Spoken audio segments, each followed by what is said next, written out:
robbing a bank to me, because I played sports and I played football, is like running for a touchdown. Hey, this is Matt Cox, and I am here we're going to do a podcast here with Robert Batman Edwards, and he's robbed 10 banks in an armored car. Approximately 10 banks in an armored car, all right, so we're going to do an interview real quick. Check it out. All right, so it's I'm going to call you Batman. Yes, sir. All right, so everybody calls you Batman. But we have a mutual friend that calls you Rob, but right. So Batman, everybody. I noticed when you called me, it said Batman. A lot of people tell me that. I didn't even know it was. I don't know how it happened, but. Batman. So, okay. So what happened? Let's start real quick with basically, where were you born? Well, I was Tampa born here. Yeah, I was born here in Tampa. You know, I was born in 1967, December 23rd, Christmas, baby. All right. Yeah, I was born in the Seminole Heights area. I went to Greco. I went to Sly Junior High School. I went to King for my sophomore year, but I ended up going to Armwood for my to finish my 2 years up. I graduated first class at Armwood. I started working at a roughly young age, I guess. While I was in school, I think I was working also. I was working at a Mexican restaurant on Del Mabry called Casa Gallardo. I started out there washing dishes, bussing, things of that nature. You know, working was work. After that, I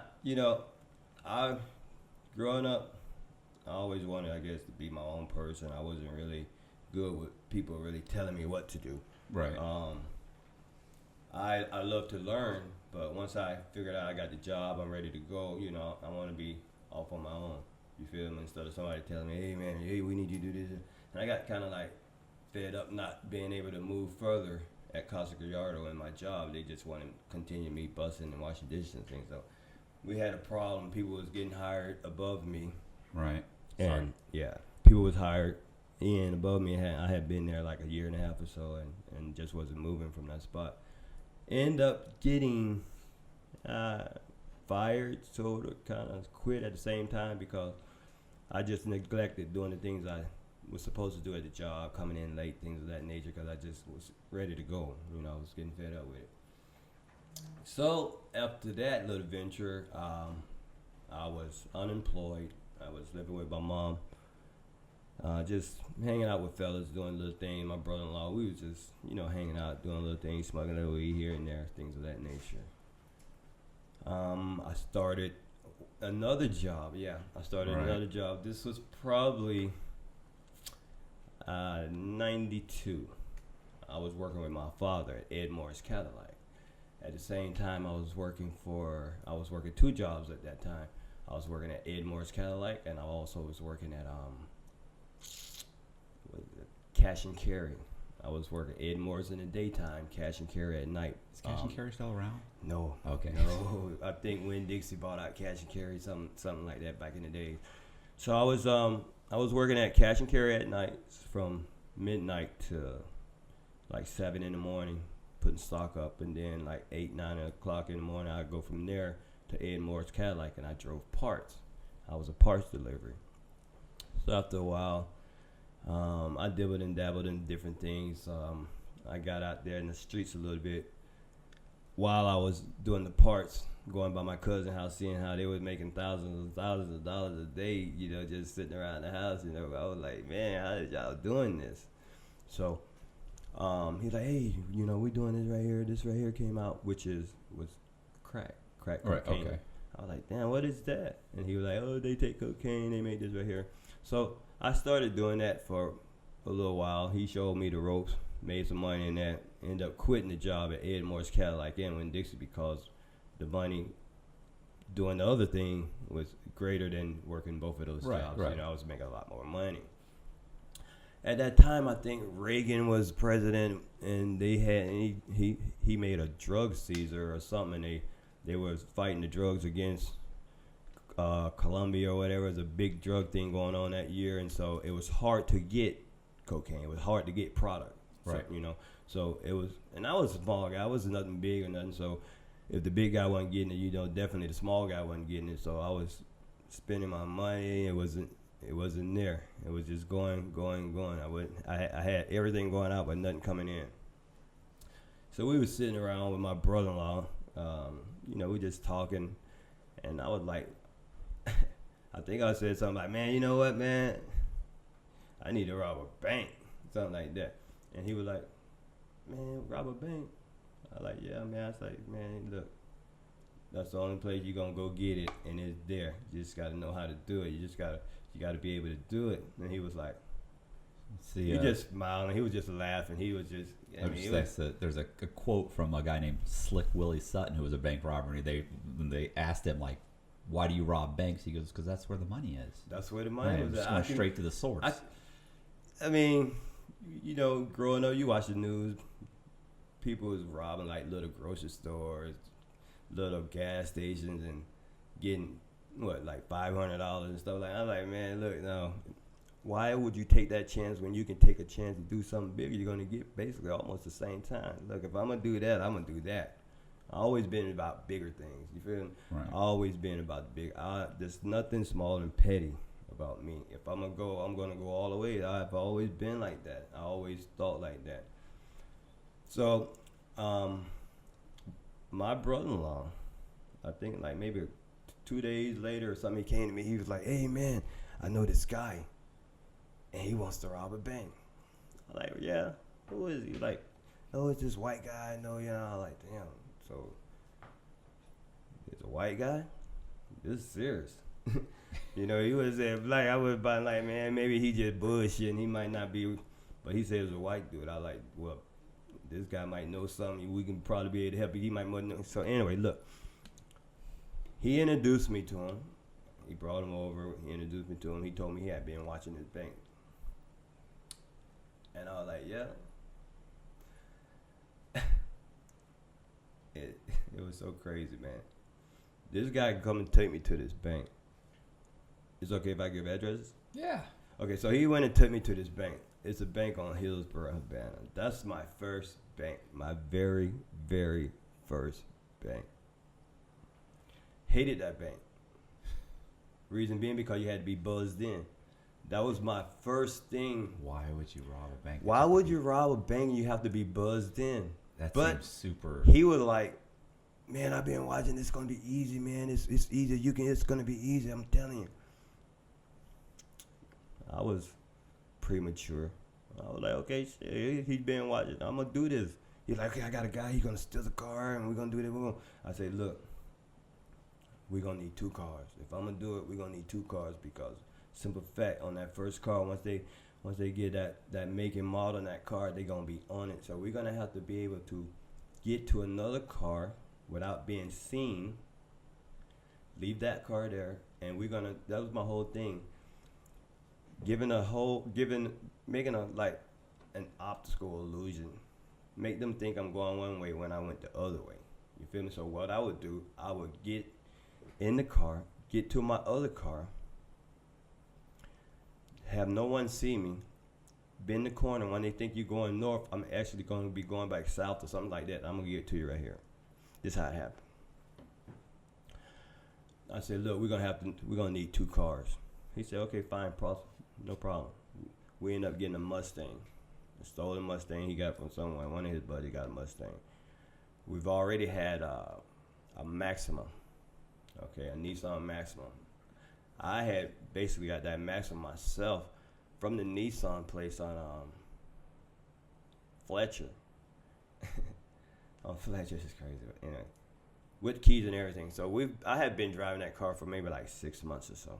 So that was going to be our second car. So it was me, him, and another guy.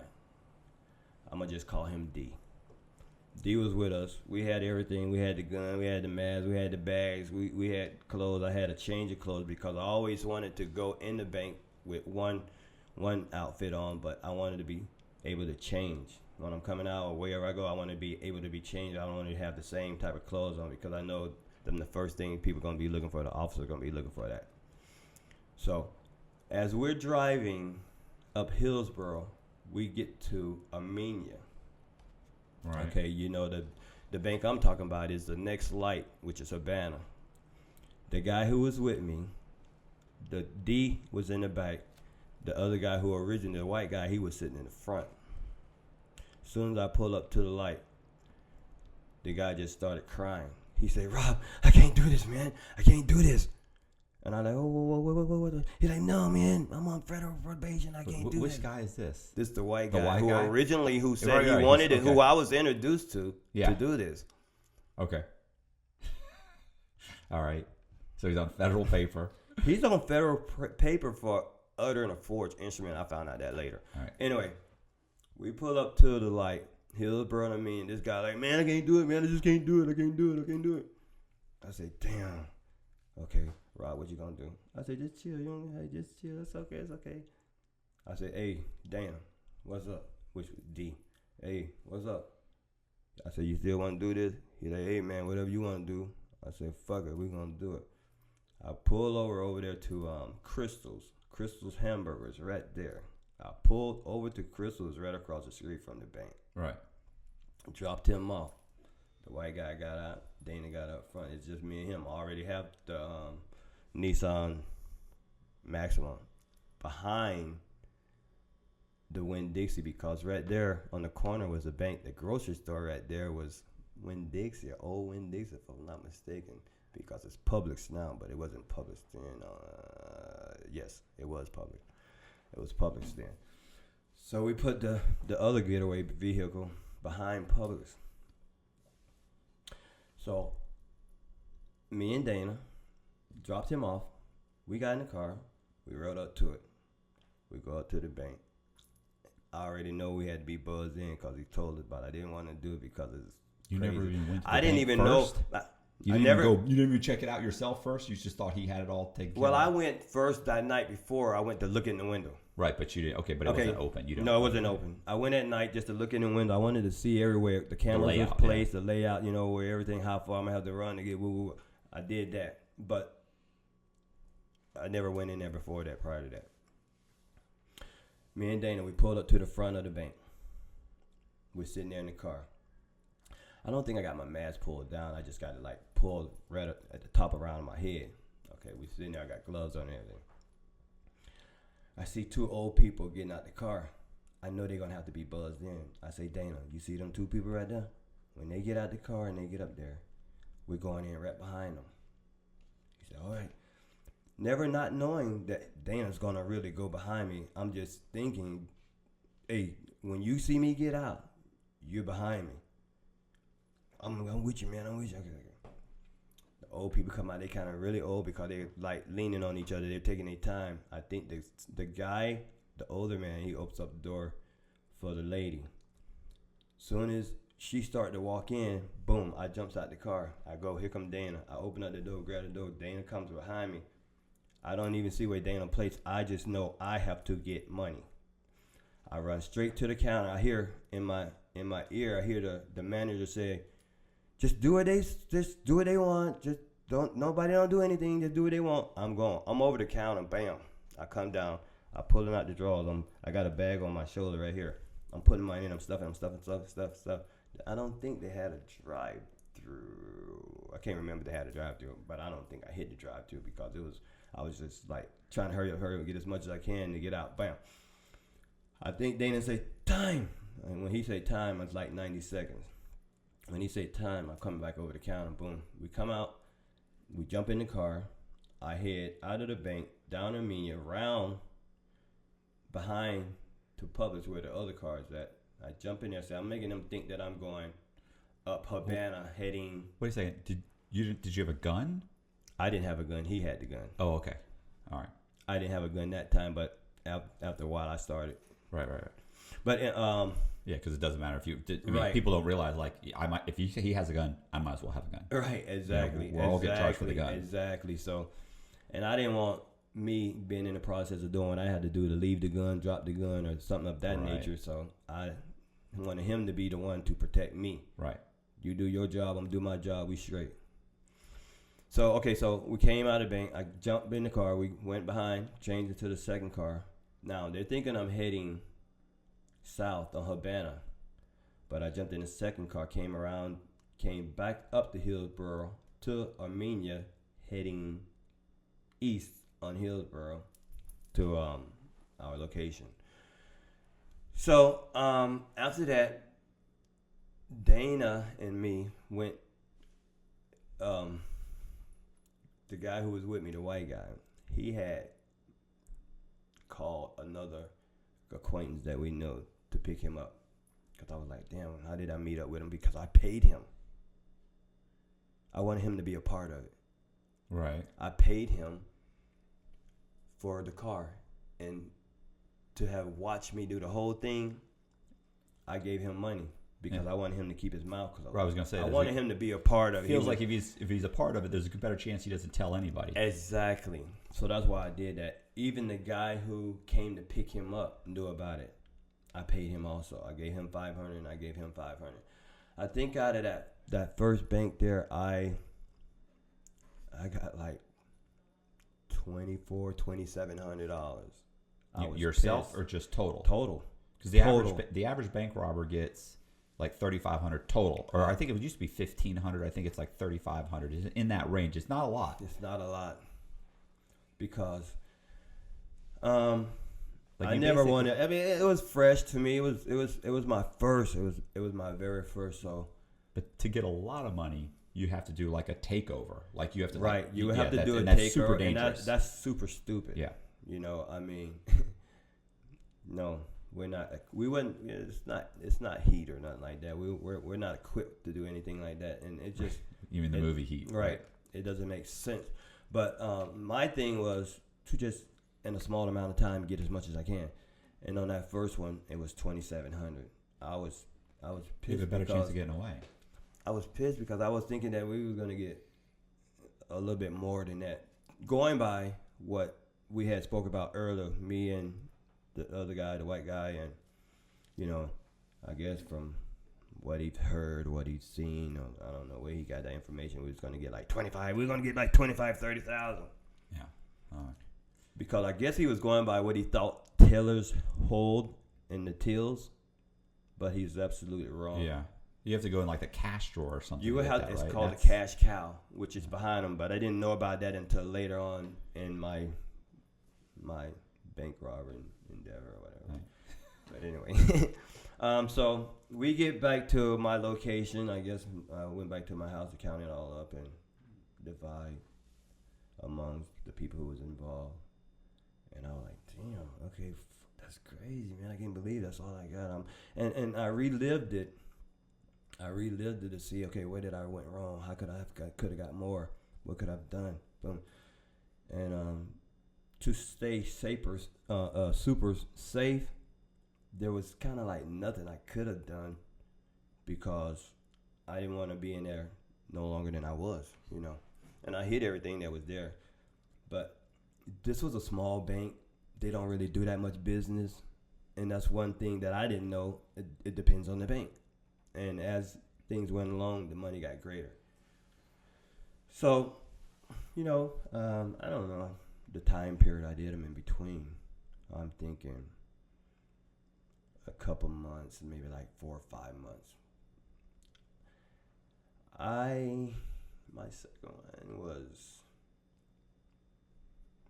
My second one was on, I think down near like Bayshore area. It was a Sun Bank, and it was off like Howard and Menia down there, the Kennedy area. We were riding around, me and Dana. You know, we hung out pretty tight. We was just riding around. We'd spent the money. I had no funds coming in, and I was like, okay, man, we need another bank. So I got down towards that area. I seen this bank, and it was surrounded by shrub, brush, trees, you know, hedges all the way around it. It was 2 ways in and 2 ways out. You know, you could have got into that entrance on the back end, or as you're going down that main street there. You could turn in right off the road, but it had one there and one there. But the thing about it was hidden. So I was like, man, I can do this. It's hidden. So after the bank got closed, I went just to look through the window to look at the layout. And I didn't have the white guy anymore. Right. It was me. It was all my planning. I had to come up with the cars now because he knew people who can steal cars. I didn't know anyone who could steal cars. I didn't start getting in trouble until I was like 25 years of age. Right. You know, I don't have a juvenile criminal record or anything of that nature. So I knew this Spanish guy who I was closely familiar with. He knew people, Spanish guys who know how to steal cars, you know, really quick with screwdrivers. I was like, damn, how in the hell they can, a screwdriver? That's it. Yeah, man, okay, yeah. So I said, hey, whoever get me a car, I give him $500. Tell him to give me a car, I give him $500. So we had got the car. I still had the Nissan Maxima at the time. I was still using it. I already used it in the first bank robbery. Didn't get caught or nothing like that. Still had it. So that was going to be my second car again to use in the second bank robbery. So he got the car for me. Me and D, we got together. I think the first day we went down there, I'm trying to find a good location to sit and wait because I think it was kind of busy that first day. As I was trying to find a place to sit, I seen a TPD officer ride down the street. I told Dana, we're not doing it today. And he's like, oh man, what? He might be going to lunch. He's going down. I like, we're not doing it today. Right. Anytime I seen an officer in that area, period, I didn't do it regardless. Because everything's on my side. Timing is on my side. I can pick and choose the time to do it whenever I want to. I don't have to rush it. You know, I'll wait tomorrow. Okay, not a problem. Because that spooked me. By officer, that's like it was a warning to me. I don't know. I just felt like, hell no. I got tomorrow. Right. We go, leave, regroup, wait tomorrow, get back together that tomorrow morning, get everything. We come back. So this time, everything was smooth. It was good. We went in there. There was hardly no cars in the parking area of the bank. Pulled around, pulled right into the front of the bank. Bam, just jumped out, went in. He came right behind me. We were in. I was already over the counter before the two ladies was in there even knew. One, it was two black ladies, two black females. One was over at like a office desk or something. She was sitting there or wiping it down, but I think she had her back to me.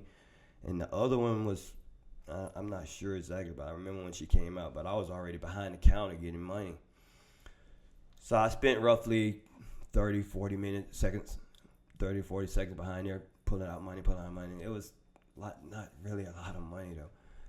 And jumped back over the counter, came out. Now, this was the exciting part. As I'm coming over the counter, come out of the door. We were in a Lincoln Town car. Stolen Lincoln Town car. That was the first car that we pull up in the bank in. When I got out of the bank, I'm pulling off with the bag of money. We heard a poof in the car. The die pack. Die pack went off in the car. We had all the windows up in the car. But it's in the bag. It's in the bag. Did it blow through it? It all the smoke and everything, tear gas and everything is coming out of the bag. As we're driving down the street, right? I'm looking over at him. I couldn't even hardly see him. That's how much is in there. And he got slob and tears coming out of his eyes and snot coming out of his nose. And I'm like, man, we trying to get the window down. We couldn't get the window down because it's a Lincoln Town car. Before the big window go down, that little window has to go down first. Right. Couldn't see it. Couldn't see that window was going down. We just knew that big one was going down because we couldn't. I was like, man, open up the door. I'm driving down the street with both doors open. His door and my door, airing it out. I pull around the corner. We pull to the second car, which is the Nissan Maxima. Get out, throw it in park, grab the bag, jump in the other car. We come around Bayshore. I take Bayshore all the way down to like downtown area, jump on the interstate, get off on 50th Street because I stayed over there on 56. When we get to my house, we pulled all the money onto the carpet. A lot of money had red dye all over it. It was burnt because when it explodes, dye gets all over it. It's hot. It's burning. So some of the money had burnt spots all in it. So what we did, we separated the money to get the money that basically didn't hardly have no burns, no ink or nothing like that on it. And if I'm not mistaken, it came out to like $3,500 that didn't have anything wrong with it, and like $5,000 that had ink and everything on it. Check this out. Excuse me.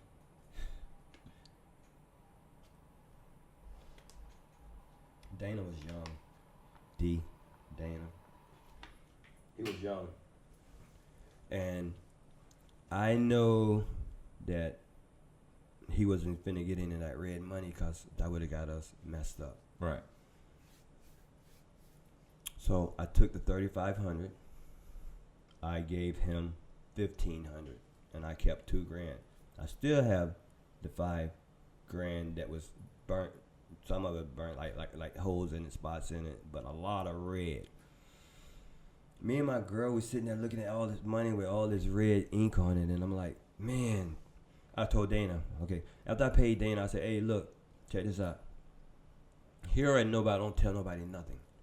You tell them that you got a lawsuit or somebody left you some money, but don't ever tell anybody about anything we do. That was with anybody with me. I always made sure I embedded that in their head. But I say, if I'm able to do something with this money, if I can clean it up, then I'm gonna break bread with you. I'm gonna go ahead and pay you. I'm gonna give you your percentage out of this. If I can't, I'm gonna destroy it and get rid of it. So he's like, okay. He was happy. I could have gave him $500. He would have been happy, right? Cause he What? And you already got away. Yeah, and we got away, and I mean, he was with me because it was hard to come across money. I don't know if he didn't like working. I didn't know if I didn't like working. We just wasn't working. We were together. We were doing our thing. I gave him that, and me and my girl were sitting there. We're sitting in the apartment looking at all this money with red dye, and I'm like, man, damn, man, I cannot throw this away. My aunt, granted, worked at Clorox, and I remember like the week before, check it. It's God's good. My aunt worked at Clorox, and I remember like the week before I was over her house like doing some hedges or cutting some grass. We did side jobs, cutting grass, trying to come up, and she's like, Robert, I got a bunch of bleach and all kind of stain removing, all kind of stuff like that. Now, if you ever need something, if you want something, go ahead and get you something, because they give us all them damaged cases. And she did. Now, her utility room, she had cases and cases. I like, no, I don't need nothing right now. I'm straight. I'm good. She said, okay.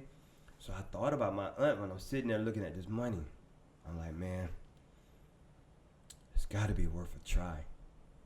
So I go to my aunt's house. I say, hey, Jean, hey, what's up? How you doing? She said, hey. I say, you remember you said you had all that bleach and stain removal stuff? You think I can get some? She said, boy, go on in there. You get whatever you want. So she had like 3 different kind of stain removers and 2 different kind of bleach. So I got it all. One of this, one of that, one of that. I went back to the house and got a 5-gallon bucket, empty bucket. I poured half water into the 5-gallon. I put water into a half, poured all the money in there, pushed all the money in there, all the red dye money in there. All the stain removing stuff, bleach, I poured it in there on top of it, and I just started swirling around. So I said, hey, babe, I'm going to take like $200 of this money, and we finna get ready and go to the grocery store. I'm going to take a shower real quick. While I'm doing this, I get out of the shower, and I come back. I just happen to go and glance over in the bucket, and I see like a red film starting to float on top of the water. And I said, damn, this might work. So, boom. Me and my girl, we get together. We go to the grocery store. We spend like $200 to come back. We put the grocery up. I said, okay, now I'm finna get the money. So when I got the money, poured all the water off. Now, water and chemical separates. Right. So whichever the money that was in the chemical, the most of the money that was in the chemical, it was the weakest. The money that was above, that was mostly in the water, it was a little bit better. So when I pulled all the water off, cleaned it all up, it made the bills weak. They were clean. Wasn't no red on it, period, at all. And I told the feds, but I don't get to that. So I said, okay, babe, we gotta dry the money up. So we put some in the oven. We got to iron. We drying this money. We doing whatever, But the only thing about it is the money that was down in the chemical the longest. When you do money and you do it like this, it'll just come apart. Okay. So I said we gotta go to Edgar drugstore and get some tape. So for real, man. Listen. So $5,000. Let's say 2,000 of it was really, really weak. Right. It was clean, pristine clean. Really, it was clean. But the money that was down in the liquid, the chemicals, the longest was the weakest. So I said, you know what? I got all this Scotch tape, like wrapping presents and stuff. I put here a lot of the money. The one that ripped, the weak, I put tape all around it, right? So what I would do, I would get like 3 or 4 of those bills that had tape. Right. Some good bills, and I would go get money orders. Back in the day, we can get money orders up to $250 money order. So I'm going around all these different stores trying to change this getting money orders. And it worked, and they did. This one store that was on Kennedy that we just happened to go around to, and it's just a bit off track, but it's just some part of the story that I was telling. I went to this like Oriental store, and they had money orders. I got a $250 money order. He was like, "Hey, my friend, what's wrong with the money?" I said, "My girl, why it got ripped up, man? It's good though. Well, I can't remember how they used to check it then. I think maybe with the pen then back then. I can't remember. But he took it, gave me money order. I used the money order with a couple other money orders to pay my rent at my apartment complex for that month, right? Right. Only that one Oriental guy, he stopped payment on the money order, and I'm not sure what he did with the money, but I did a lot of money orders, but that was the only one. He stopped payment. My rent lady came, knocked on the door, boom, boom, boom. She said, "Rob." I said, "Hey, what's that?" She said, "You remember that money order you gave me to pay the rent?" I said, "Yeah." What's wrong? She's like, "They stopped payment on it." She's like, "I don't know. I ain't never seen nobody stop payment on a money order." I was like, he must have had some issues with when he turned the money into the bank. They wouldn't take it. Exactly. So he stopped payment. And I said, "Okay, cool, no problem." So I went in the house, went in the shoebox, got out $250, whatever it was, and gave it to her, and it was cool. So that was from the second. That was from the second bank. That's when a die pack blew up.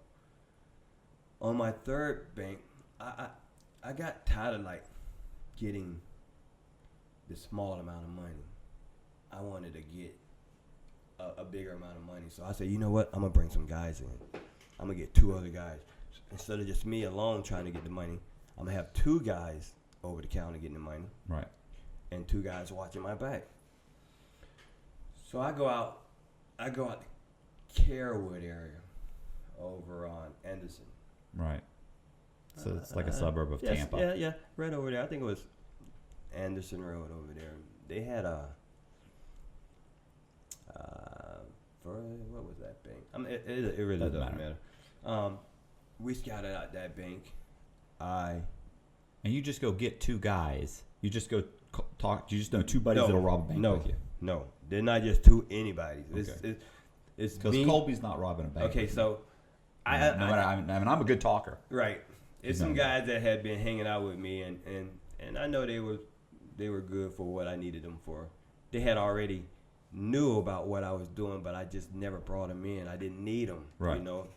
And it was close people. I'm not gonna mention names, family members, friends, people of that nature that I knew I could trust and stuff like that. And I brought 2 other guys in. I went out to the one out there in Anderson and Carewood area, and I thought maybe there would be a good chance of me to get more money. I'm not sure. I think I had went out there one time before, and I had to go in there to do some coin exchange, money exchange or something, and they had a lot of money on the counter, and I was like, man, I would like to come back here. I think it was we had just hit a house or something. We got some foreign currency, and we needed somewhere to take the money to, and I had just happened to go over there to go in there, and they just was counting money all on that back counter. They would just count like, man, but you wouldn't know what to face, so there was nothing could be done that day. I was like, I want to do this. Right. I like this. So I went back out there. The next day, and I was like, okay, so I gotta find a getaway route. I gotta make them think we're going one way and we're gonna go the other way. So I decided, okay, we're gonna go down Anderson.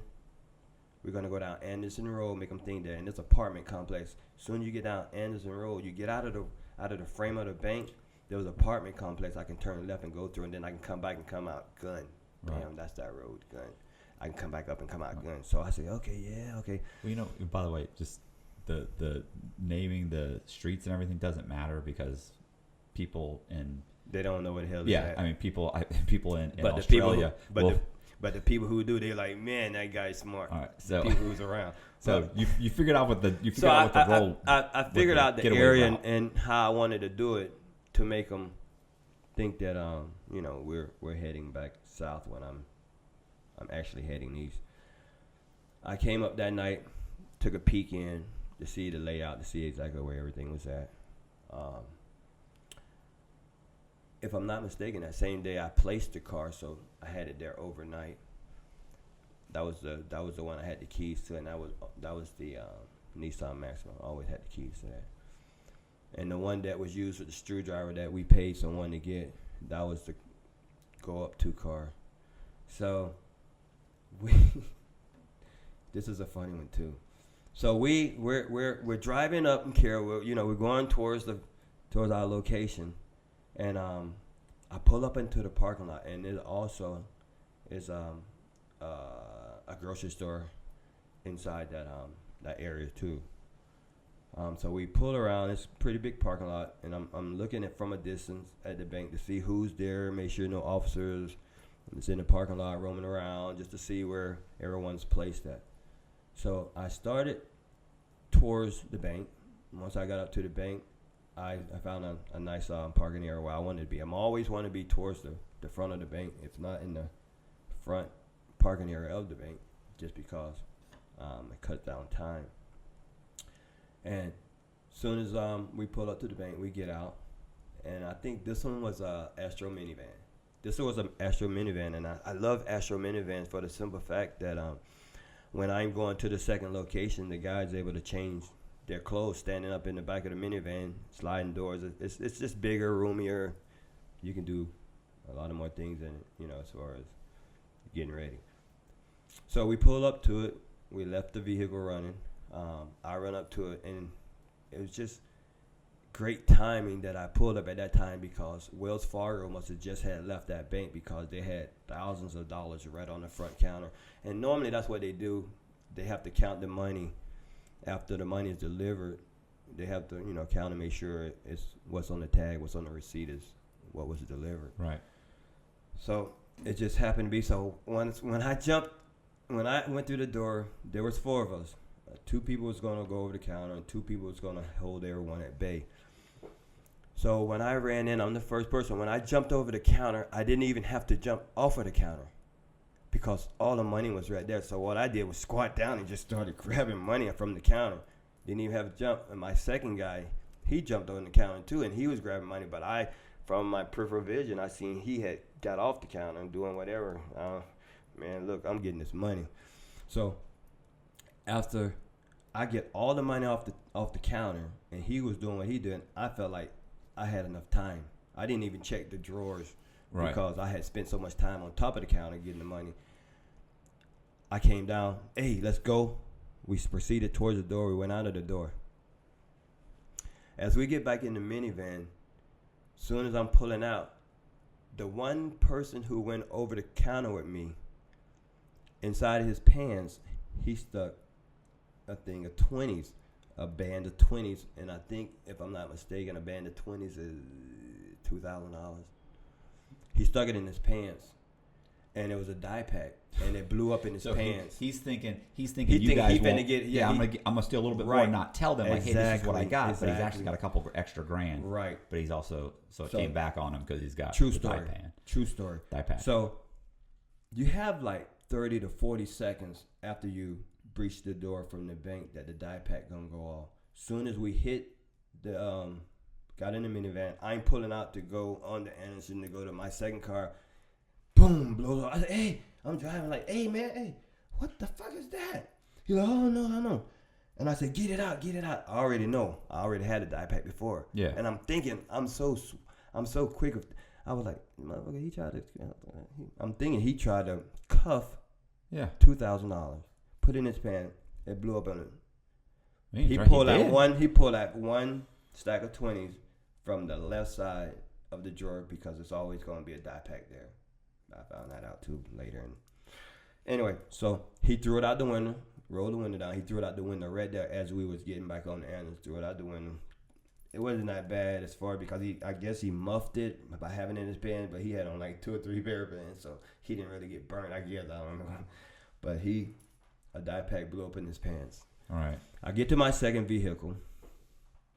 This is a crazy thing too. I get to my second vehicle. We getting out of the van to get everything we left.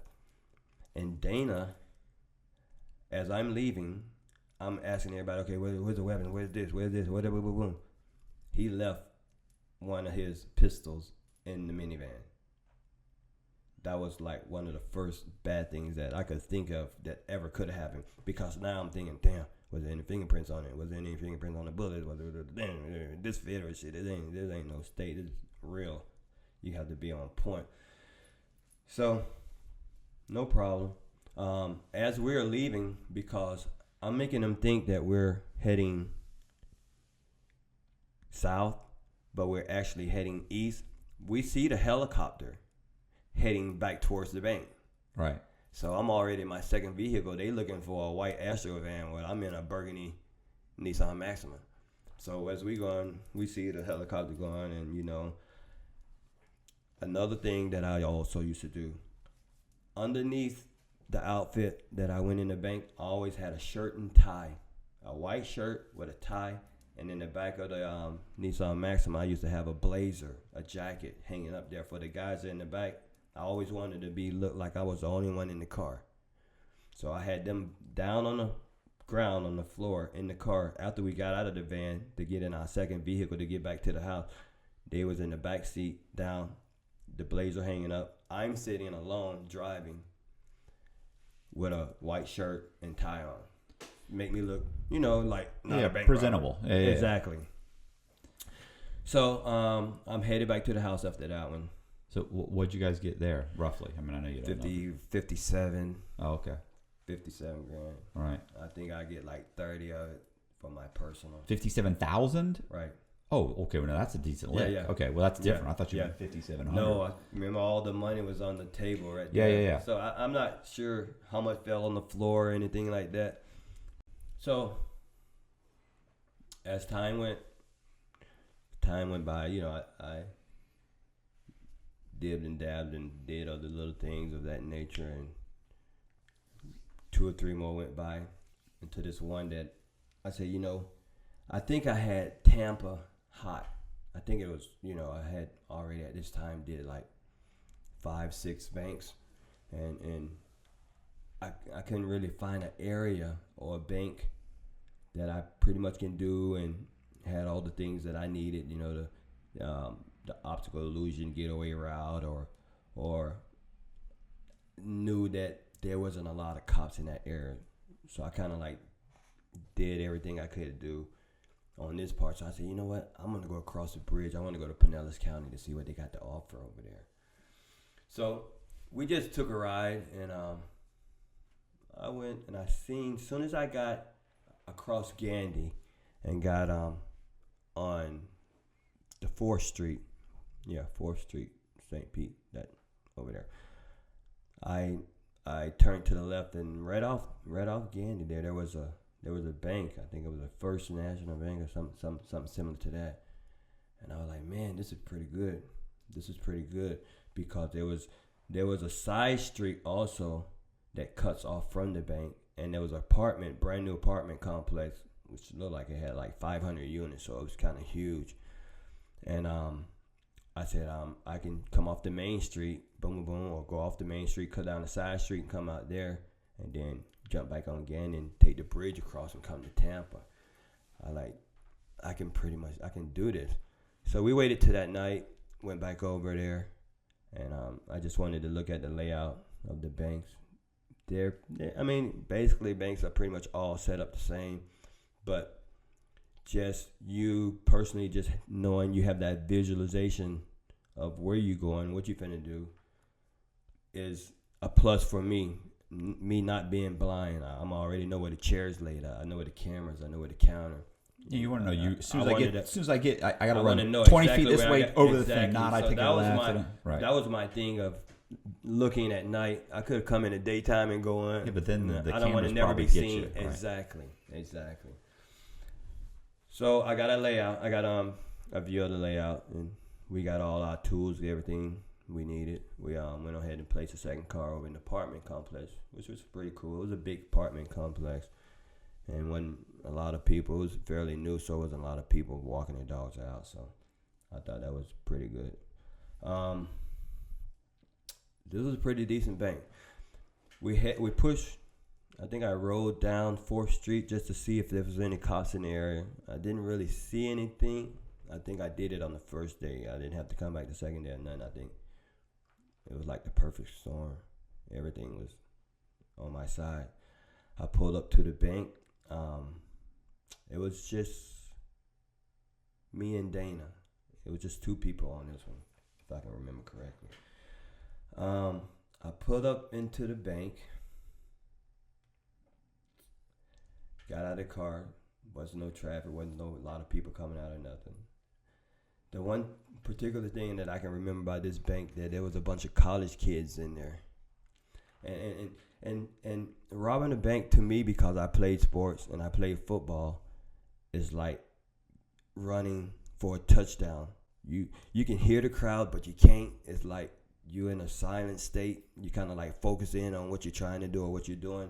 And that's the same thing in like robbing a bank, because when I was going after that money, I was focusing on what I had to do, but I can also hear the baby in the background crying, or somebody screaming or yelling, an old lady or something of that nature.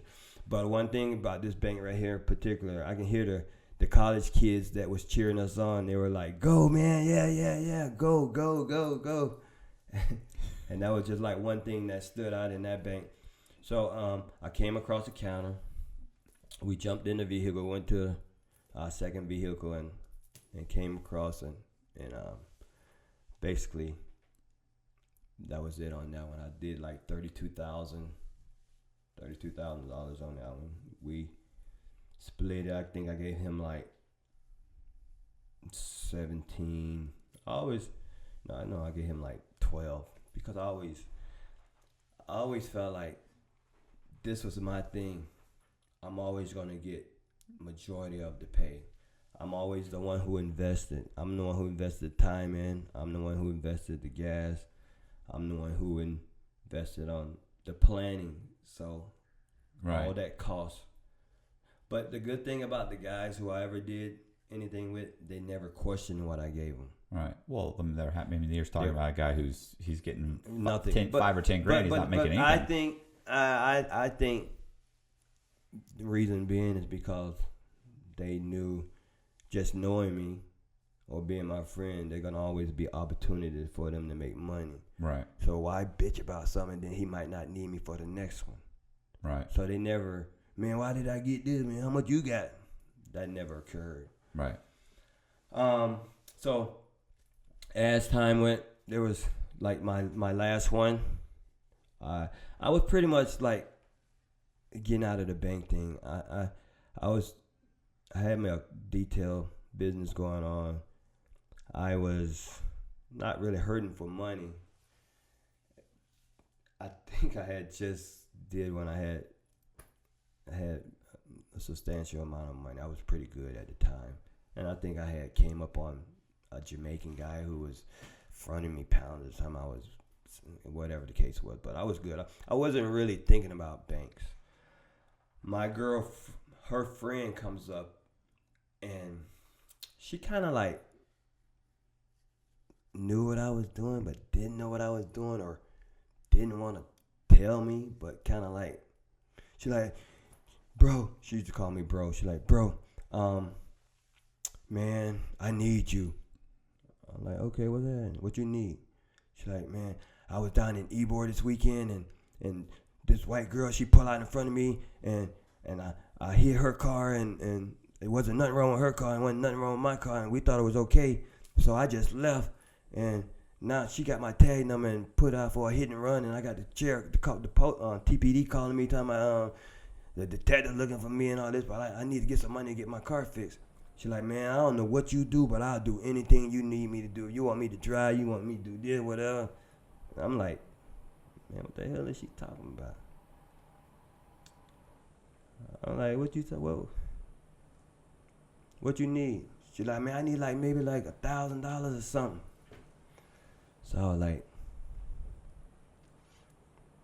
damn, man, I want to help, because I'm always wanting to help people.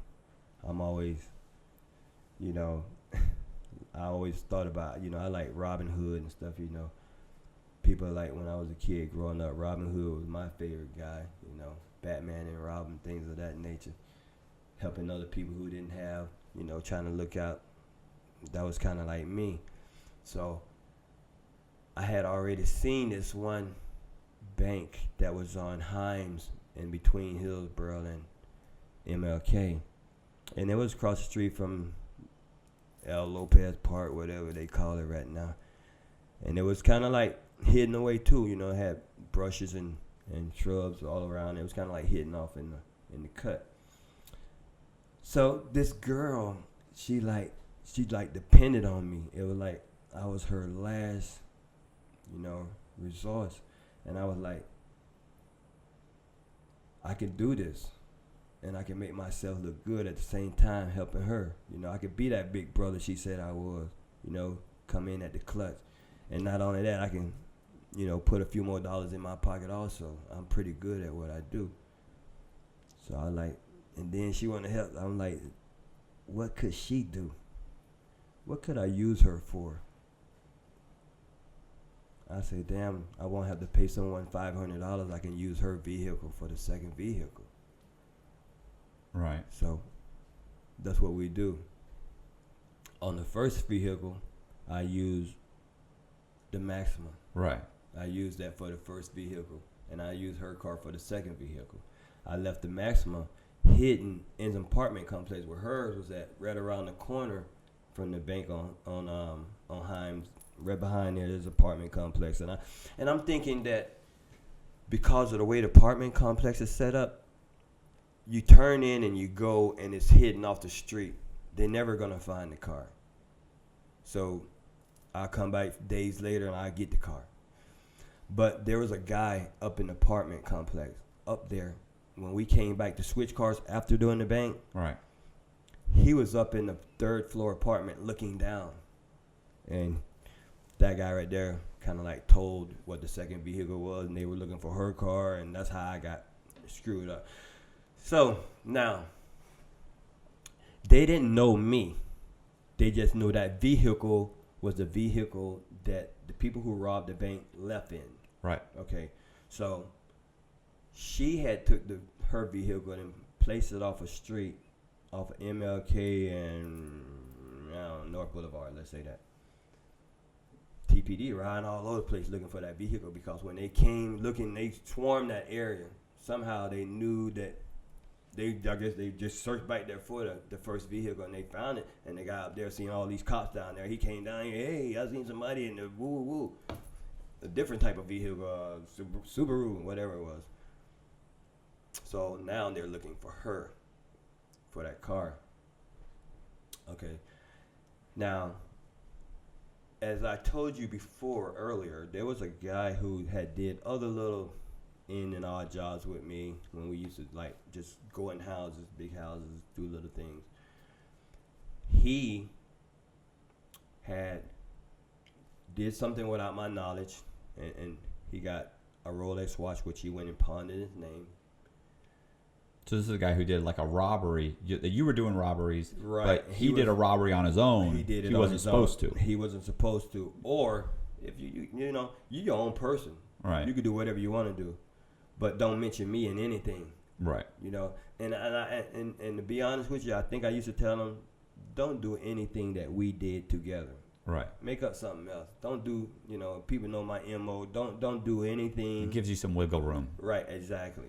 So he took another guy, and they got a Rolex watch out of some house or something. He went and pawned it in his name, and that's how they got along to him, got on to him, which he put them on to me.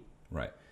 Now the reason why he put them on to me because they found a jacket that was in his house, and that jacket was from a SWAT team member's house that I had went and kicked the door in. So this is another robbery you guys did, and there was SWAT team stuff, exactly, and guns. Just a B&E, right? It was, so we took all the guns. The SWAT team, he took the jacket. I took like some bulletproof vests, things of that nature. So they connect him to that. And so I have a question. When he goes into that other one and he gets the Rolex, was that like a home invasion? It wasn't a home invasion. It was just like kick the door in, like a B&E, breaking and entering. Was someone in the house? No. Okay. No. Okay. So he's in trouble. He's just not in that much trouble. Right. He's not in 20 years after state they prison him, trouble. After they finding him with that jacket makes him in that much trouble because of the simple fact they want them guns. Yeah. You know, we had Sig Sauer 9mm. We had AKs. We had sawed-off shotguns that came out of there. We had them little... Right, because the SWAT team member is going to have a lot of different them guns. little military automatic weapons like you see them Germans had. Yeah, I had them.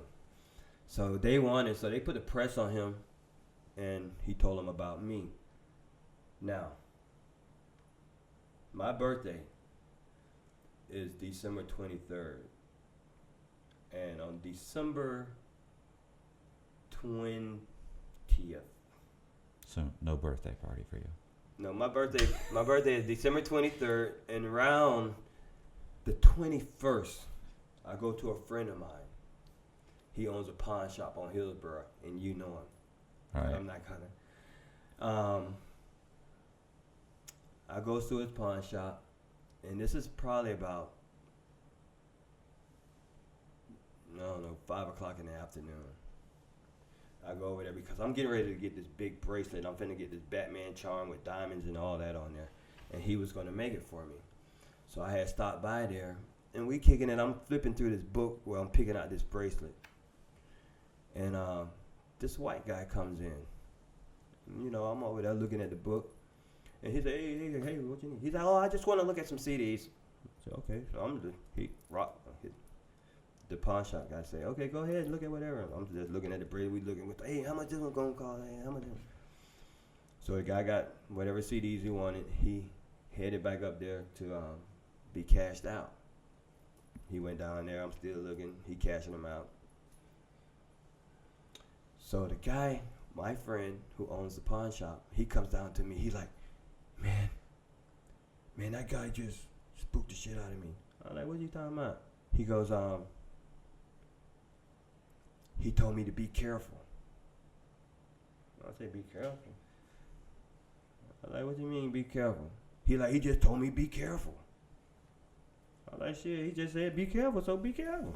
So, well, how much did it cost? So I'm not really, because I was smoking, you know, I was not really paying attention. Right. You know, I was chilling, it's getting ready to be my birthday. I'm not. So, bam. I pick out the bracelet I want. I leave. I come back. I went to the house.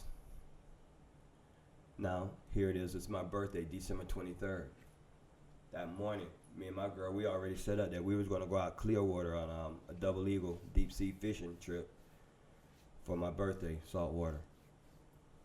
So I said, I'm going to drop my daughter off at the daycare, and then we're going to run by McDonald's, grab something to eat, and then we're going to come get all the fishing gear. Not knowing that at this time, the FBI is watching me the whole time.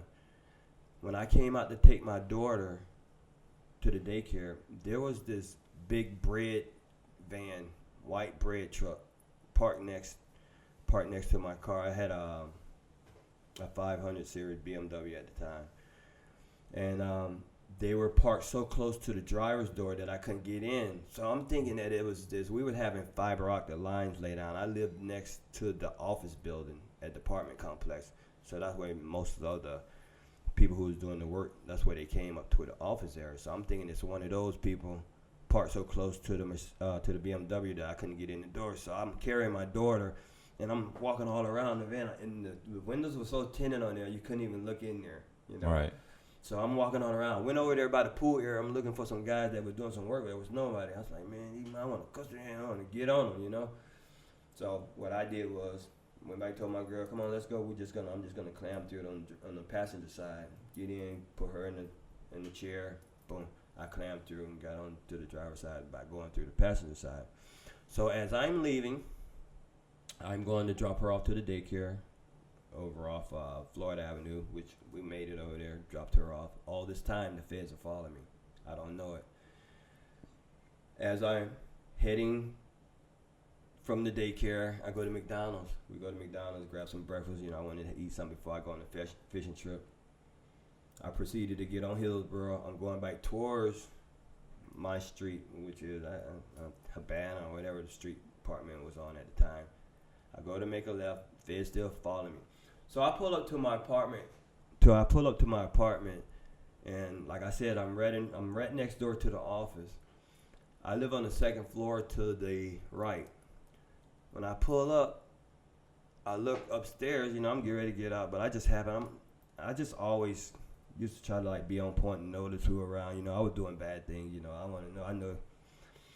I know there was going to be one day somebody was going to be looking for me. So I always kind of I want to be on point. I need some, like you said, wiggle room. I need time to run or whatever I need to do to try to get away for that day. So I happen to look upstairs and I see these two white guys on the left side. I lived on the right side. So I like, I wonder what the hell they want. They dressed the same. They had on like two white T-shirts and some jeans. I thought maybe they were some salespeople or something. So I think the car is still running at this time. I put it in park. I go to open up the driver's door.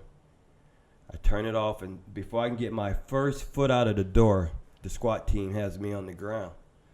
So they that's how I can remember. They that fast. Yeah, I know. And it was like 50. Yeah. It's like it was like 15 of them. You know, they geared up, masked up, and everything. They're like, all right. You know, when they got me, they're celebrating. My girl was next to me. She's crying. And they got me on the ground, and they're celebrating. I can hear the guys celebrating. All right, yeah. They're like, persistent pays. We've been out here since 6 o'clock this morning. You know, and then the guy walks up to me, and he goes, hey, how are you? I'm in charge of this right here. I'm Sergeant McLemire, and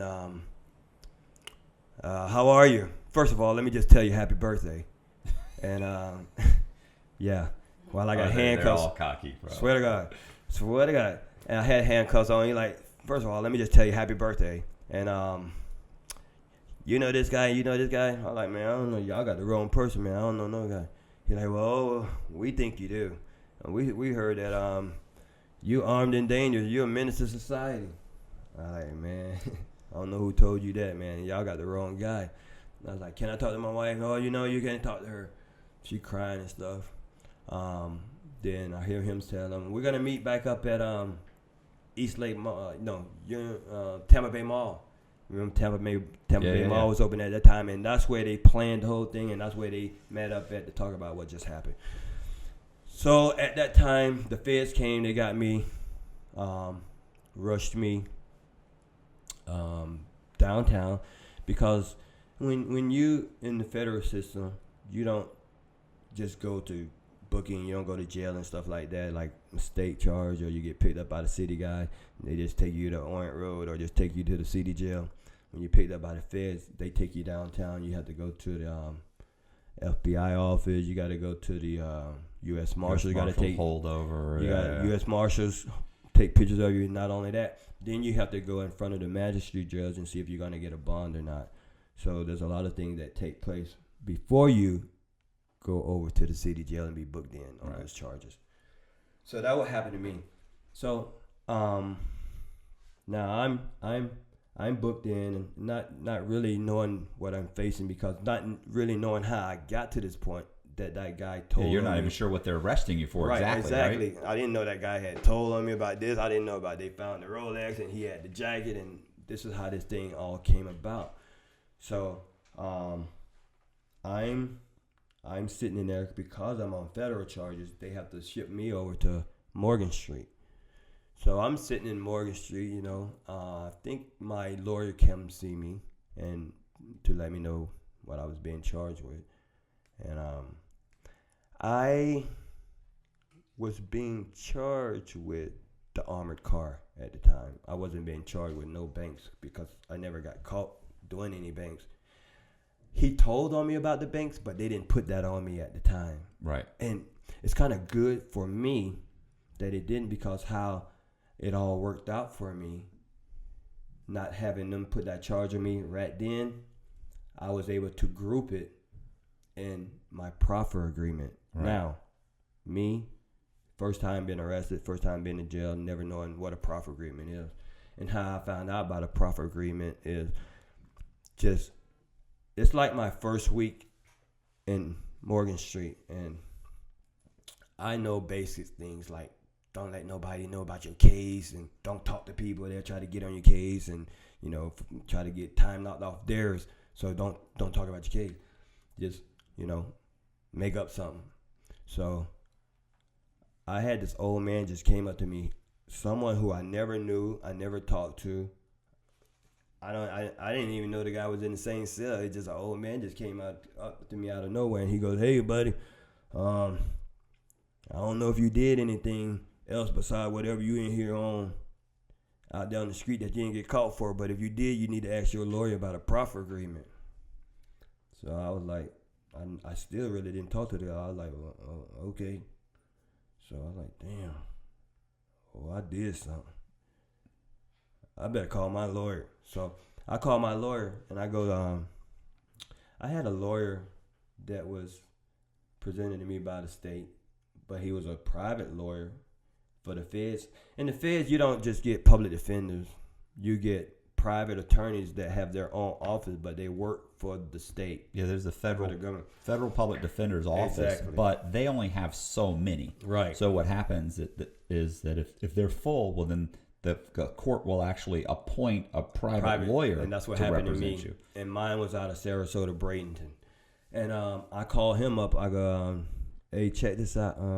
Some old man just came up to me, and he was asking me about a proffer agreement. If I know anything, if I have, did anything that, if I know anything about some crimes that was committed and no one never got caught for it. I was like, what's a proffer agreement? He's like, a proffer agreement is, first you have to go over to the state prosecutor and present to them or whatever information that you might have, and they make the last decision if they want to give you a proffer, if they think whatever you got is interesting. I said, what if I knew about a guy that robbed 10 banks? And he's like, if you know about a guy that robbed 10 banks, you're going home tomorrow. I was like, I didn't want to tell him me, just in case it didn't work out in my favor. I just said I knew about a guy, not me.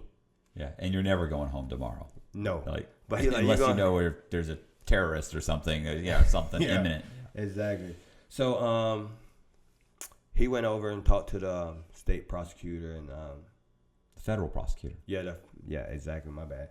He talked to the federal prosecutor and let him know that I knew about some banks that had been robbed, that the case hadn't been solved, and if he was willing to do a proffer with me. Right. He came back over and talked to me, and he was like, I'm not going to make you any promises, but when the people who I send over to talk to you, if it's worth being able to do something, then I will. See, and the good thing about a proffer, it's only about things that I've done. You feel me? You don't got to tell nobody. It's things that you done.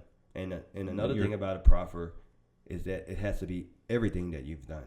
Yeah, no, if you give them any room at all They to wanna snatch it back. to yank the proffer away from you. So Like, I oh, made you sure they knew about everything you I told us done. this, but we just found out. Once we looked into it, we found out this. You never mentioned this, so we're not giving Right. you any credit Exactly. for nothing. Exactly, and they still know about what you told them, and they can still use that against you. So I made sure that, and plus this was an opportunity and a chance for me to. It's a clean slate. So it's a chance you walk out of prison not being. And then they were like, worried. I can never ever be charged in the Middle District of Florida with anything I've ever done. That sounded good at the time. Yeah. So, what were you looking at anyway? I think my PSI came back to like 27 years. 27 years. Oh, I know. I've got it. I've had a And PSI. I was able to knock 17 off. Right. With my. So anyway, so after that, one morning I'm in Morgan Street. I'm sitting there and they say, "Hey, Robert, you gotta go to medical. You gotta go to medical." I'm like, okay, hey, I'm ready. So I'm getting ready to go to medical. And I'm thinking I'm going to medical, but I wasn't going to medical. They took me down to the chapel. And when I got down to the chapel, there was 2 FBI agents waiting to talk to me. I was like, damn, okay, so. Yeah, they don't want to let the other inmates know that you're having a discussion with the FBI, because then they're going to say, "Oh, he's fucking snitching. Right, he's this, he's that." Exactly. So it's not in their best interest that it's it looks for your bad. safety too. Right. Well, yeah. Exactly. So we go in the chapel. They introduced me to them. I introduced them who I am. So we go in, and I started out with the very first one, and that was the one I told you, the very first one that was on Hillsborough, Urbana. When I had to be buzzed in and everything. I told them exactly how it happened, what I did.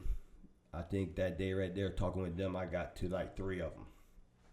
The very next day, they were back. Now, there were 2 different FBI agents. There were 2 different age groups. The older gentleman, he had to be around like, maybe I'll say he was like 65, 60-something years old. He was older. And the younger guy, he had to be like maybe 30, 32. The next day when they came and pulled me out to come up to the chapel, they were standing in front of the chapel door waiting for me. The officers walking me down the hallway. I get there, and this is the first thing that happened. When I walked down and I, saying good morning to him, the younger FBI agent, he was like, "Hey, man, did you ever get a chance to see the movie? Or did you get to see the video of you robbing the bank?" I say, no, sir. He's like, "Man, fuck, man, why didn't you play basketball or football?" He's like, "Man, as soon as you open up the door, the first step, you're over the counter. You're over the counter, man. You're great, man. How in the hell you're not playing some type of sport?" And I'm sitting there thinking like, this FBI guy is talking to me like he's a fan of something I've just done.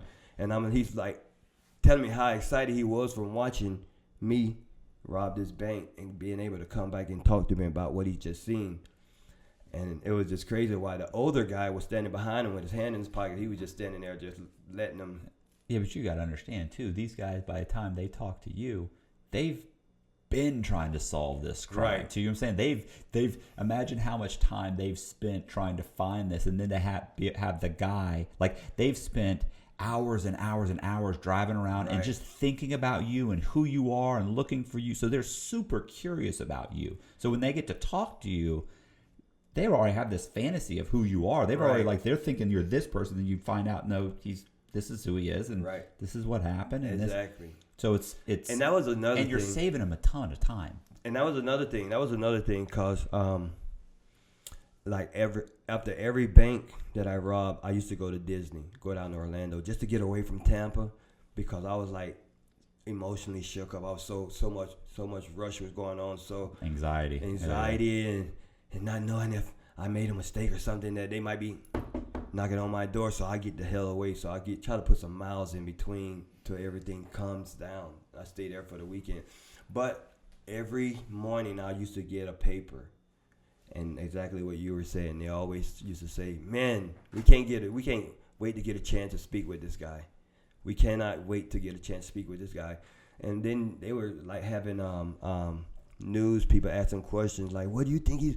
And they were thinking that I got it from this movie, that one movie with the surfers.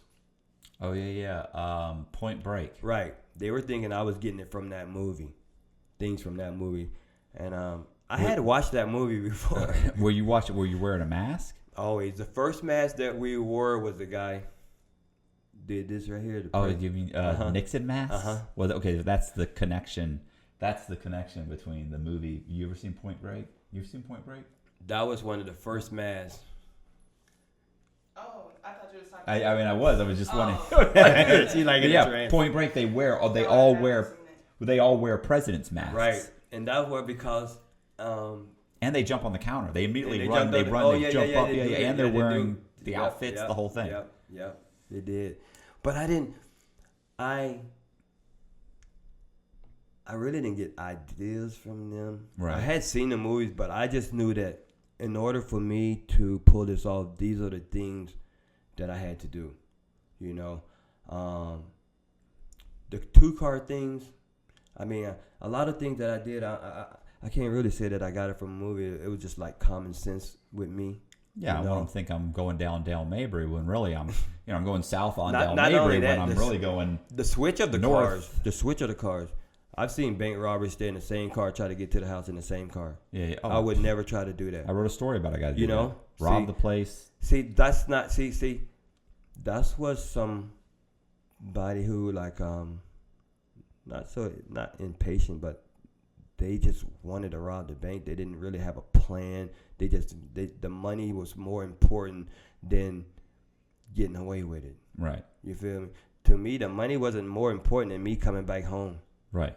That was more important to me. So I'm gonna make sure I'm not worried about when I get in there about exactly how much money I get out of there. I'm worried about I go by my plan and I'm able to walk out them doors without having to have a shootout or being locked up or shot or walking things out of the that bank nature. with $1 million and getting caught 2 hours later means nothing. Stupid. Right. And same thing when I was in prison. You can sit up here and tell me about all the planes and Lamborghinis you got, but you're able to spend the same $60 a week as me. Yeah. Yeah, So I always used to say that. I used to say prison's the great equalizer. It doesn't matter if you're a multi-millionaire. Exactly. You were raised in the projects. So you get a bunk. You're wearing greens. Mm-hmm. You're wearing greens. We the same. Yeah. We the same. So I used to read the Metro after I did each one just to get an idea if what I did made the paper. And they always made the paper. And I always try to see if anything was left or if they spit out some information that might be good for me to hear what they had to say. Oh, we got a tire tracker or something, whatever. I just wanted to read what they had to say about that. What happened with? I'm sorry. What happened with the armored car one? Like you skated over the. You guys also hit an armored car. So the armored car was like it was in between my 6th and 7th bank, like, and there was just something that these set of guys had already had this armored car set up to rob because one of the brothers had worked on the armored car. Right. And he was no longer working on the armored car, so he knew the layout and what to expect and things like that. They never knew about me. These guys never knew about me. My link with them was through my brother-in-law because my brother-in-law, as he says it, I was the only crazy person he can think of that might be able to pull it off because he knew about what I did. So one day I'm sitting at the house. He like, hey man, I might have something for you. I said, okay, what's that? And he like, I know these guys who want to do this job. I said, all right, man, where you at? I'll meet you at your house or something. I'll talk in person. So I go to his house. He come to my house or whatever the case was. And we talk about these two guys, two brothers. One of them used to work for the armored car. I think it was Wells Fargo. Was it Wells Fargo? Yeah, I think it was Wells Fargo. And he like, man, the guy worked on the truck. He knows it's going to be easy, man. It's going to be like $200,000, $300,000, real quick. They want to know if you can be able to pull it off. I said, shit, I need to go see what it looked like first. Show me the route. Show me where the truck at. Show me where it's going to go down. So they came pick me up. They took me over to St. Pete. It was the money store. The money store was an old bank in St. Pete that closed down, and they changed it to the money store strictly for all the armored cars to come pick money up from there to take the banks and stores. Right. So this old bank, they changed it over, converted over to the money stores just for armored cars to come pick up money. I think they might have brought money there too. Yeah, they in and out just for armored cars. He knew about it because that was his route. He used to go there to pick up money and deliver it to banks and grocery stores or whatever the case may be. So they came and showed it to me. We sat outside downtown St. Pete. I can't remember exactly what street it was, but it was downtown, right off the interstate somewhere.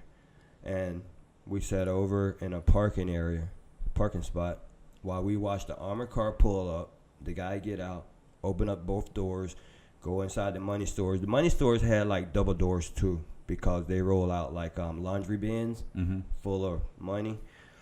And we sitting there, we waiting. He finally comes out, reopened up the doors to the armored car, and he just started throwing money in the back of the truck. I was like, yeah, we can do that. Yeah. So I think I waited like 2 or 3 days. We geared up, got all the stuff, 2 cars and everything.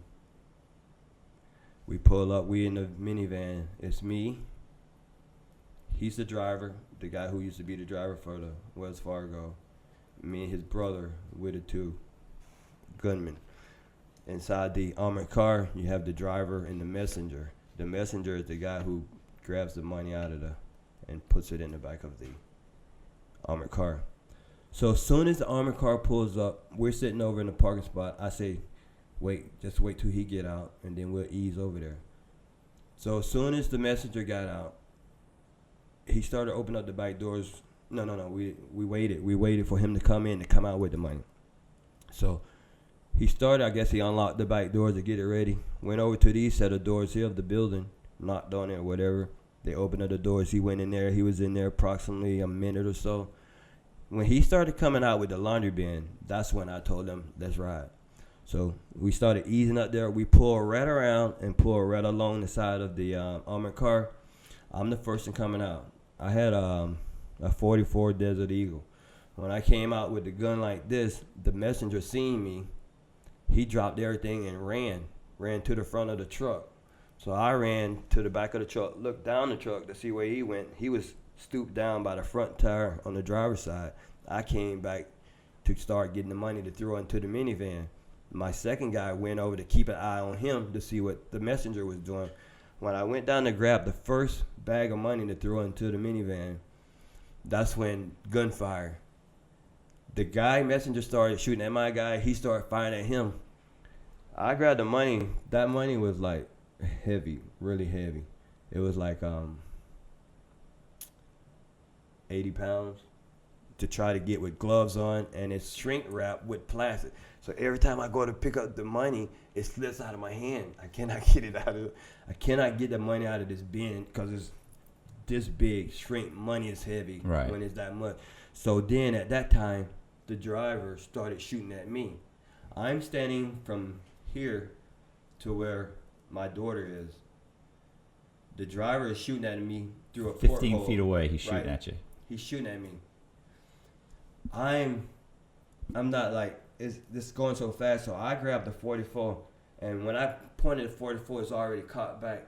And when I pulled the trigger, it just went off, and it just went boom, boom, boom, boom. I couldn't control it with one hand. No one can control a 44 with one hand. Right. Unless you like the Hulk or something. But it just went crazy. Boom, boom, boom, boom, boom. I drop it. I try to get the money. I seen the minivan leaving. His brother jumped in the minivan. I seen him trying to leave. I turn around. I'm running. I jumps in the minivan. They shoot out all the windows in the minivan. His brother gets shot in the back of the head. Oh. I see blood coming out the back of his head because he has on a white bulletproof vest. I have on a black bulletproof vest. I see a red line going into the vest. We make it down to where we have the second vehicle parked by the interstate downtown St. Pete. Jump back in it, get on the interstate, come back across town, and so no money and somebody gets shot in the head. Exactly. But was he out or just like he was okay? Because he was the okay. bullet had to go through the glass, right? So it slowed it down. It just grazed him. Oh, okay. I was gonna say, and we're talking about a 9mm. I'm not saying it didn't hurt, but I'm saying it didn't penetrate his skull. It grazed him. So as soon as we get back to the second vehicle, They go over with me in the second vehicle. They jump in their own personal car because he didn't know how serious condition his brother was in. So his aunt is a nurse in Orlando. So he like, man, I'm finna rush my brother down here to Orlando. My aunt's a nurse, and I'm gonna get her to take care of woo. They did that. I come back home. I'm going through the process of everything that just took place and how did this happen and this, that, and the other. That night, I get a knock at the door. It's by Hillsborough County Sheriff Office. And it's from a domestic violence charge that was dropped against me, but I guess the state picked it up or whatever, and it still had a warrant out for me. I'm thinking it was for the other. Yeah. So the guy was like, no, and my girl like, what do you want him for? She like, the officer was like, he has a warrant out for his arrest for domestic violence charge. She's like, no, I dropped that charge. No. She started crying and everything, but they wasn't with it. They arrested me that night. That night, because of me robbing or attempted robbery of the armored car, when I fell asleep, everything, the adrenaline, everything that happened earlier that day was playing in my head, in my dream. And in my dream, I kept hearing like a pss, pss, pss. In my dream, I was like, what is that noise? I'm dreaming about the whole shit that took place, and I'm like, I could just keep hearing these pss, pss. And I wake up in the middle of the night, I'm like, I'm breathing like I'm in jail. Yeah. I'm in jail. I just attempted. I had a shootout downtown St. Pete. I dropped the gun. Now I'm having this nightmare about, I hear this noise that I couldn't make out what the hell it was. So I said, you know what? I'm going to go back to sleep. I'm going to go back to this dream. I'm going to slow this dream down. I'm going to find out. I'm going to see what the hell, what the noise. I want to see what it was. Fell back to sleep. I'm in the dream. I catch back up. I slow down. We shooting, and I slow it down, and I can see it was bullets. Now check it. Think I'm bullshitting. If somebody's shooting at you from right there, and I'm right here, and you go to the range all the time, and you don't hit me, and I go to sleep, and I have this dream that is something passing quickly by me, but I can't. And it was bullets. Yeah. Well, and they didn't touch me, not one bullet. Now, the bullet that did get me is when I turned around to run, to jump in the minivan, they started blasting the minivan up. One of the guards shot the ground, and it ricocheted off the ground and went into the heel of my foot. And then right now in this shoe right here, in the back of the heel of my foot, I have a little round circle that's healed up now. But on this heel right here, it's smooth. But on here, you'll see a little circle with a little indentation where a piece of shrapnel went in the heel of my foot. When I got to jail that night, that's when I found out, when I had to take my shoe and socks off. No, I found that at home. I had already I found that at home. When I got home, I had to take my shoe off. I didn't even notice that there was a little hole in the back of the heel of the shoe. But when I took my sock off, there was blood all there, and I looked at the back of my heel, and there was a little hole where a little shrapnel had went in the heel of my feet. I don't remember pulling it out or nothing. I don't know if it just ricocheted and went in and out or however it's done, but that's the only thing that happened to me. So let's go back. Your PSI is supposed to your PSI says 27 years. Right. You get 17 knocked off. Right. So what happened was, this is how that happened. To finish up this right here, I said I can't do 27 years. Right. I can't do 27 years. I'm kind of added up. I think at the time I was like, okay, 30 or 28 or whatever it was. I was not being able to do 27 years because I would have got out. I was like be 60 or something like that. So I remember this guy saying, in everyone's case, there's something wrong. You can't leave it up to your lawyer to do it. It's got to be on you. If something the judge did, your lawyer, the prosecutor, the arresting cop, the detective, the paperwork, something somewhere is wrong. So I say, okay, all right, okay, man, 27 years. I got my PSI. They talking about this right here. They're trying to make me a violent habitual offender. Right. I was like, man, what the hell is a violent habitual offender? I said, okay, I'm signing up for the library. I wrote down, signed up for the library. So did you already get? You just have the PSI. I ain't get sentenced yet. Okay. I just got the PSI. They just delivered it to me. So I said, you know what? I'm going to the law library. I go to the law library. I look up, first thing, I want to know what a violent habitual offender is, because that's what's giving me all this time, all these extra months. So I want to see what that is. And they say a violent habitual offender is a person who has 2 past convictions of violence, or 2 of drug, or 1 of each. That makes you a violent habitual offender. I say, okay. All right. What I'm being charged with. So I look at my charges. I have 2 charges before the charge that I'm on. Right. And 1 charge after it. Right? But the definition for violent habitual offender means they have to happen before. Right. Yeah. So, and the word was consequent. I'm like, what the hell consequent mean? Right. And that's before. So, so I look at my charges, and what it is, they try to make me a violent habitual offender. I have 2 past. I have 2 past convictions of violence, none of drugs, but 1 was before the charge and 1 was after the charge. And you're trying to say, now, damn, how was 1 before and 1 was after? Because I had already had 1 before. I got charged with a charge that they're holding me on. I bonded out and got another charge. Right. And I pled to that charge, right? But I'm still being held on that. So 1 was before and 1 was after. They both had to be before in order for them to make me a violent habitual offender. Right. So I called my lawyer up. I said, they can't do that. I'm saying to myself, I ripped out the page in the law library that says that, and I ripped out the definition for violent habitual offender, and I brought it back to my cell. I called my lawyer up. I said, hey, how are you? I said, hey, man, I think you need to get here because I think my PSI might be wrong. They trying to make me. He's like, okay, Robert, I'll be right there tomorrow. So when he came, I presented him with the information that I had. I showed it to him. He looked at it. He looked at my PSI. He looked at the dates. He's like, man, I think we got something here. He's like, you're right. We got something here. I said, yeah, I got something. I said, so what you gonna do? He's like, well, I'm gonna get the information. I'm gonna take it home. In 1 week's time, they sent me amended PSI with 17 years knocked off my sentence.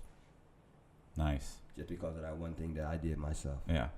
No, you can't. You Now, can't rely. I could have been lazy. I could have depended on my lawyer. I could have just laid there and said, no, man. You can't rely on your lawyer. Like everybody thinks, anybody people that have never been through the system always think, oh, well, you get a lawyer. Like all lawyers are the same. They're not all the same. They're not all working for you. They're not always interested in, or, they don't always have your interest, in mind. Right. And you have to understand that the law work, it's a lot of work, bro. It is. So they're trying to limit the ability of. They have a lot of caseloads. Right. Oh, it's ridiculous. I'm not saying it's a ton of work. You might not even get an hour worth of their time on your case, man, because of the simple fact they just have so many people pulling them. Yeah, they're overloaded. Ways. My attorney, I just knew he wasn't able to do the job for me because and then the first few minutes they don't give him anything. He didn't present me anything, or he didn't sound like, well, hey, you know what, I'm gonna find out this right here. So I said, I remember that guy saying in everyone's case there's something wrong. So I'm finna start. I can't do this time. I gotta just see what's wrong in my case. And I found, and it probably was other things that was wrong in my case. Right. But I just found that one thing at that time right there, and that was enough to knock 17 years off my sentence. So you get 10 years. You did 8.5. How much halfway house? None. No halfway house? None, because I had people I had a house to come to, and I did no halfway house. I did 3 years supervised release for the feds and 10 years for the state. Yeah. All right. Okay. Yeah. 10 years in federal prison and 3 years and 3 years pay, 3 years probation. Mm-hmm. Okay. You got a year and a half off though, right? For a good time. For the yeah. Because you didn't do 10 years in prison. You did 8.5. Right. Cause what we at 80 what 85% they doing? Yeah, They 80, doing yeah, 80, yeah, 85. They So say. I got my little good time because it was 10 and I did the 8 on it. So and then I got out with 36 months supervised release. I'm thinking I'm going home, but I had a concurrent sentence with the state ran with my Fed, and my state time like overlapped. It was a little bit more, so Florida was waiting for me. They picked me up from Atlanta because I did all my time in Atlanta Federal Prison because I escaped from Orient Road one time, so I had to be on a train. Right. A moving train, jumped on a moving train. I escaped from booking. So I have to be in a maximum security, and we only had a medium and low here. Yeah. What's the name? Our federal prison here, Coleman. Coleman only had a medium and a low, and they were building the max. The max is built now, but I was finishing up my time in Atlanta when the max finally got finished. Florida waited for me. I came here. I went to Holmes Correctional. I did 2 years in the state and got out from the state with a 10-year probation period time, and I just completed it like a year ago, August 28th. All right. Let's end it there. If you like the video, hit the like button, share the video, subscribe to the channel, leave a comment for the algorithm, and I'll see you. Yes, sir.